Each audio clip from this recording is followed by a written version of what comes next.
Un exposé pour les débats sur la qualité des logements et leur fabrication en masse.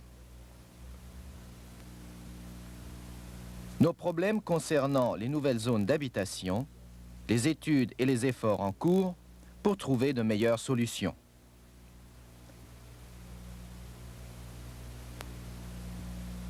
Mais d'abord, quelques mots sur le Danemark. Le Danemark est un très petit pays de 44 000 km², situé en Europe septentrionale.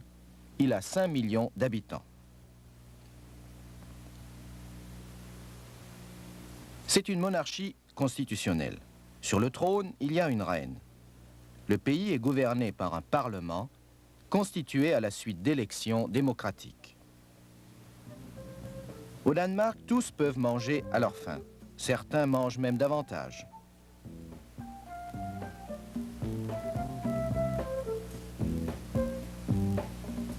Nous jouissons d'une grande liberté personnelle.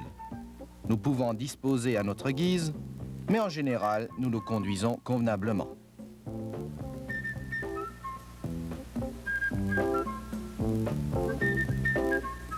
Le niveau de vie est élevé au Danemark.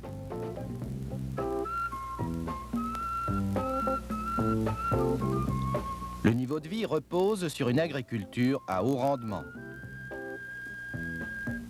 Une industrie très développée, sans autre matière première que l'homme à la formation solide.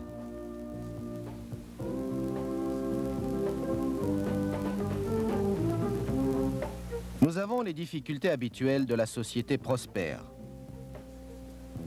tels que les problèmes des transports, de la pollution croissante de l'environnement et des villes qui grandissent.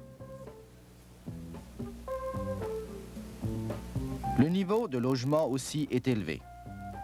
Il y a par exemple 1,3 pièces logeables par habitant, outre la cuisine.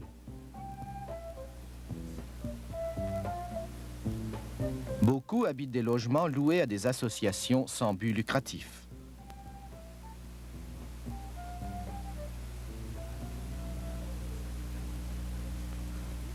Plus de la moitié habitent leur propre maison avec jardin, et aujourd'hui les maisons unifamiliales constituent les 2/3 de la construction totale des logements.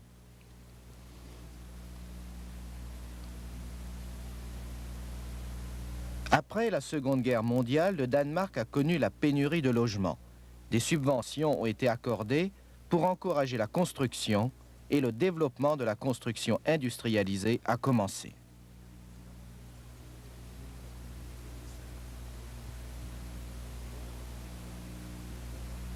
Ces initiatives ont bien réussi. La fabrication annuelle de logements ayant plus que quintuplé dans la période de 1945 à 1970.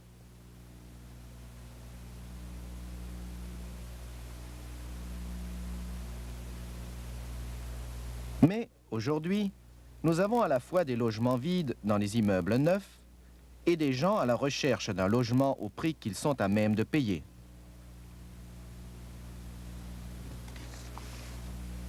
Pourtant, il reste encore un nombre de mauvais logements où le danger d'incendie est grand, car les logements, même les mauvais, sont résistants.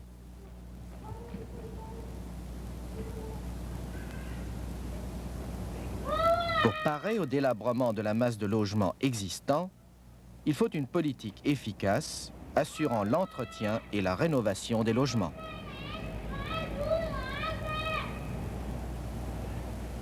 Pour que les constructions nouvelles répondent aux exigences actuelles, il faut projeter de petits logements pouvant être agrandis et dont le niveau pourrait être amélioré au fur et à mesure que la nécessité et les possibilités le permettent.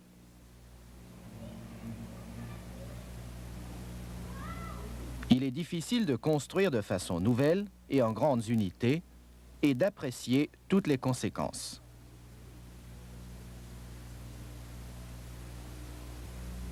Ces dernières années, il y a eu de vives discussions publiques sur la qualité à l'usage des nouvelles constructions.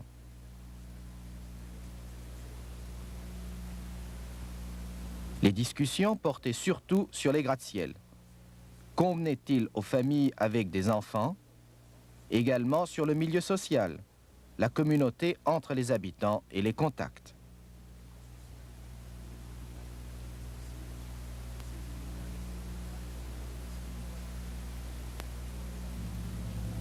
Il nous faut à tous un logement. Mais nous ne l'utilisons pas tous de la même façon. Les hommes politiques et les planificateurs n'occupent pas leur logement autant que les enfants et les femmes travaillant chez elles, dont le logement est le milieu où elles vivent tout le long de la journée.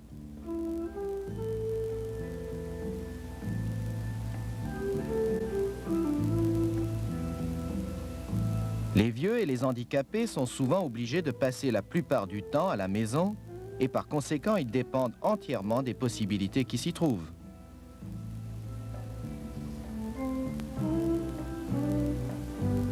Pour atteindre l'égalité, la planification doit considérer les exigences de tous les groupes et les besoins des groupes moins favorisés au point de vue économique et physique.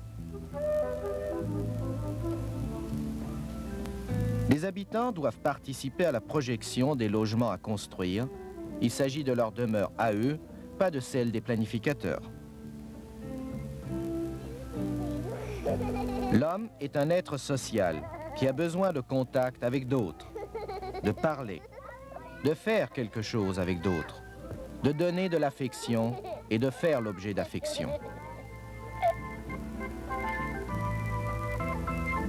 Mais ce ne sont pas tous qui ont des contacts avec d'autres. Beaucoup sont seuls.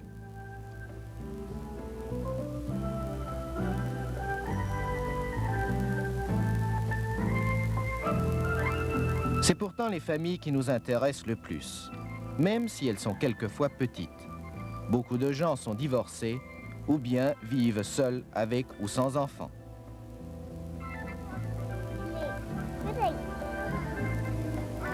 Certains préfèrent vivre plusieurs familles ensemble, formant une sorte de communauté.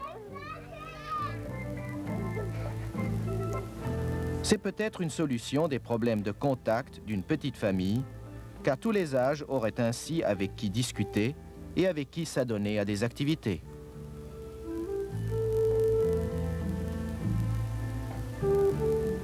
Mais la plupart des familles désirent vivre seules.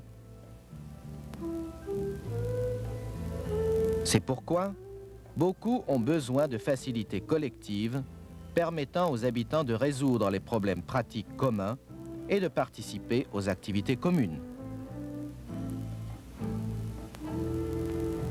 L'homme est un être vivant qui doit pouvoir s'épanouir, faire des choses et employer ses mains, être créatif, utiliser sa fantaisie et ses dons.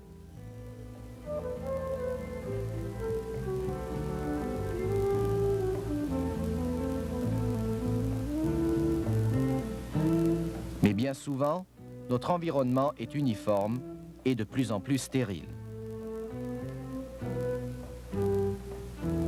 Beaucoup font un travail routinier et il est de plus en plus rare que l'homme crée quelque chose avec ses propres mains. Nous fabriquons peu nous-mêmes. Nous achetons tout fini, les denrées alimentaires et les objets pour les logements préfabriqués.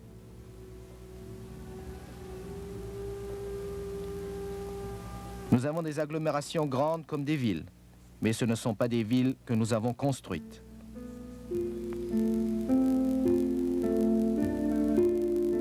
Ce sont des zones destinées à l'habitation où l'on vit sans la vie d'une vraie ville avec ses nombreuses fonctions.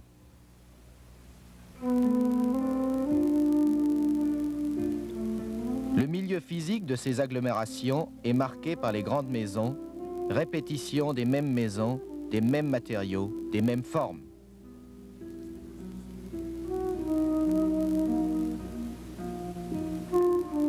Par suite de l'emménagement simultané de milliers de jeunes familles avec des enfants, le milieu social des grandes agglomérations est marqué par une masse d'habitants uniforme.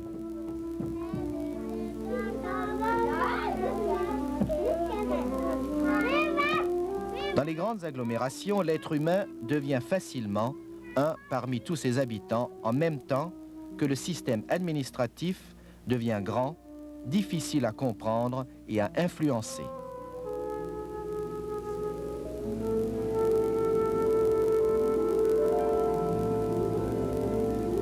On peut l'éviter en décentralisant l'administration en petites unités, permettant ainsi aux habitants d'avoir de l'influence.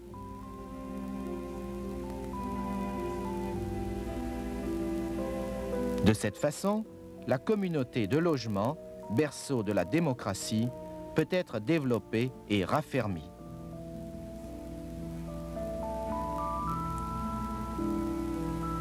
Pour réaliser un milieu physique plus riche, nous avons entrepris la construction de petites unités de blocs de logement bas,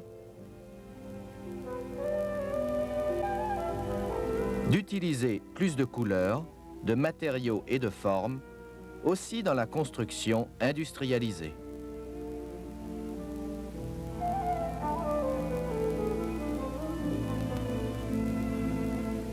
Pour avoir une composition plus variée des habitants et un meilleur milieu social avec plus d'activités, nous comptons mélanger les types et les grandeurs des logements destinés à différentes catégories d'habitants.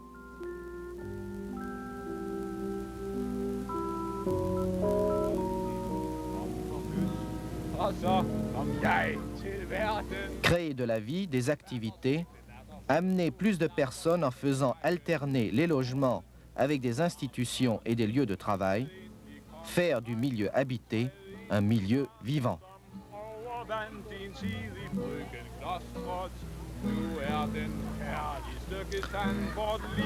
Les hommes sont différents les uns des autres et ils tiennent à le prouver, à montrer ce qu'ils sont et ainsi s'identifier.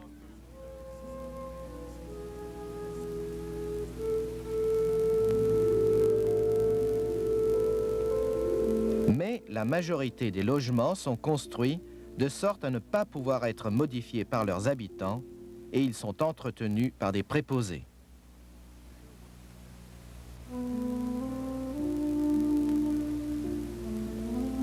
Les habitants ne peuvent pas faire grand-chose. Les possibilités de donner une empreinte à leur demeure sont bien petites.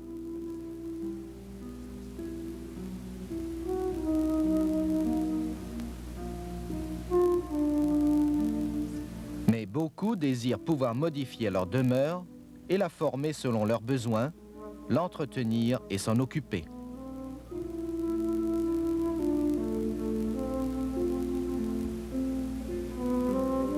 Beaucoup désirent créer, cultiver leur jardin et se distinguer vis-à-vis des autres.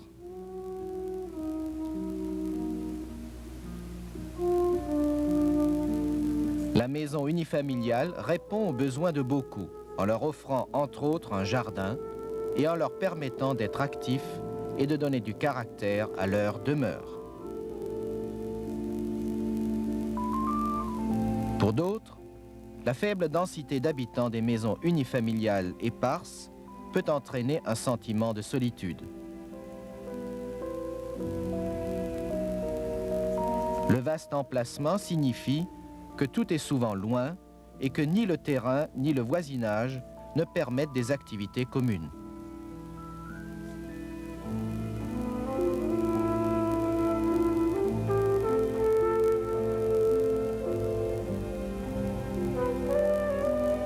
L'appartement peut satisfaire d'autres désirs tels que le voisinage, les facilités collectives et celui de rester passif ou anonyme.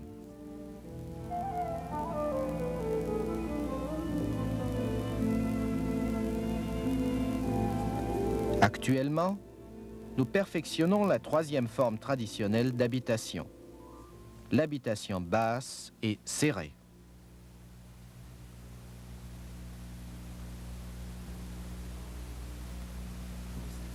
Pour bien des personnes, ce genre d'habitation offrira à la fois les avantages de la maison unifamiliale, par exemple un jardin, et ceux de l'appartement, le voisinage et la communauté.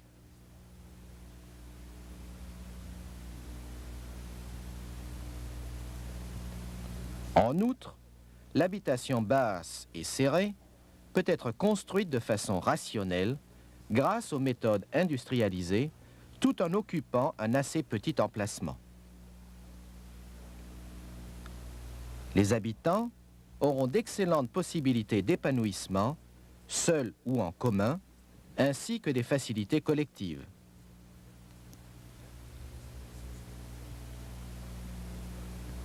L'habitation est le cadre où grandit l'enfant. Elle est décisive pour la croissance négative ou positive de l'enfant et pour son avenir.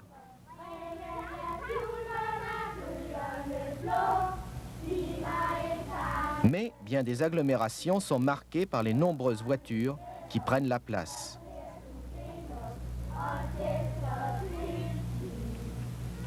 Les terrains de jeu sont aménagés selon les conditions établies par les adultes.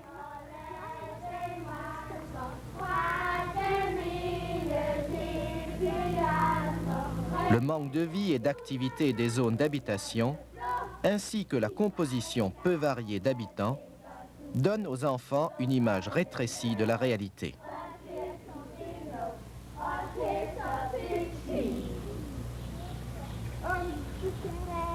Ils ne voient pas les adultes au travail, ni comment les objets sont confectionnés ou d'où ils viennent. C'est tout simplement acheté au supermarché.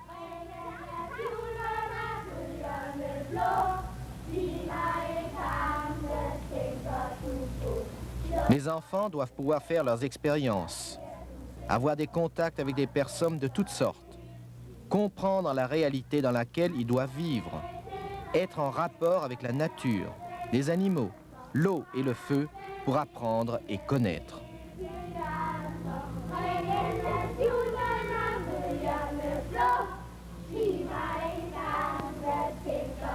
Nous cherchons à compenser et à répondre aux besoins des enfants en établissant des garderies et en aménageant des terrains de jeu. Des endroits où, par les jeux, les enfants peuvent s'épanouir, être actifs, comprendre et apprendre comment sont les objets, comment ils sont faits. Tout cela en compagnie d'autres enfants.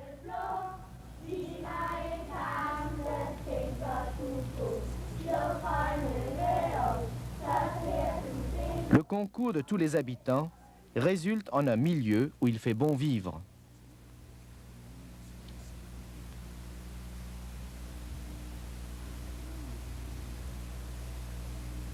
Cela veut dire que les habitants doivent pouvoir disposer des ressources et des possibilités nécessaires à leur épanouissement.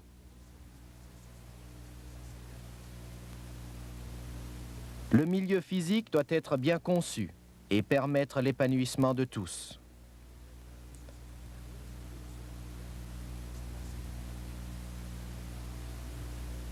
Le milieu social doit comprendre des habitants très différents et doit aussi être humain.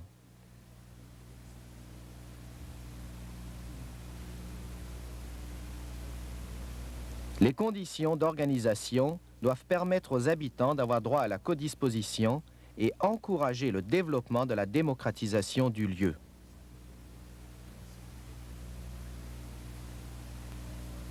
Il importe d'habiter agréablement, mais tous n'ont pas la possibilité de le faire.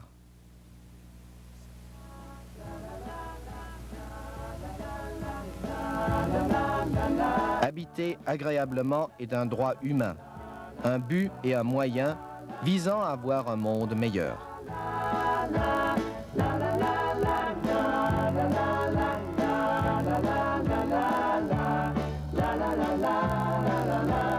Our house is a very, very, very fine house with 2 cats in the yard. Life used to be so